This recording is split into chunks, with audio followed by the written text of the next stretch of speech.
Ալեքս։ Համաչում ես։ Դե ինչ անենք։ Էս է հիմա։ Մեր ջերմոցն է, ջերմատունը մեզ տրամադրել է համայնքապետարանը, այդ իրանց կազմակերպությունները օգնել է։ Մեզ տրամադրել են,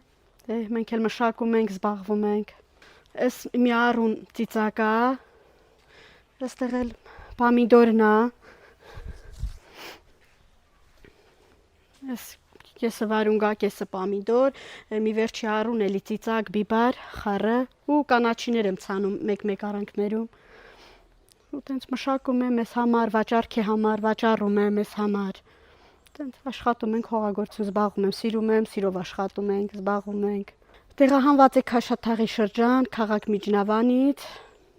Այնտեղ զբաղվում ենք ձմերուկի դաշտեր էինք ցանում, նեղ ձմերուկ էինք ցանում։ Դե որ թողել ենք, հիմա եկել ենք ստեղ ջերմատունը տրամադրել են, զբաղվում ենք ջերմատնով։ Այնտեղ անասուն ենք պահում, ձմերուկի դաշտերն էինք ցանում, տենց հավեր էինք պահում։ 5 հոգով 3 անչափահաս երեխա, ես ու ամուսինս։ 20 թվին ենք տեղահանվել, 20 թվից բնակվում ենք այստեղ։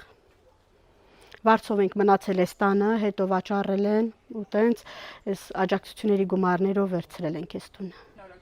Հիմա էլ հա կազմակերպությունները օգնում են, աջակցում են։ Տենց օգնում են մեկ-մեկ։ Մենք էլ աշխատում ենք, քիչ-քիչ սարքում ենք էլի։ Կարոտում եմ մեր Միջնավանը, մեր հողեր այնտեղ։ Այնտեղ շատ լավ էր, նեղ հեշտ էր փող աշխատելը, նեղ լավ է, շատ էինք։ Ասենք ցանում էինք ամեն ինչս լավ, էժան, այնտեղ մի անգամից էինք ամեն ինչը ծախում տեղում։ Նեղ լավ աշխատում էինք։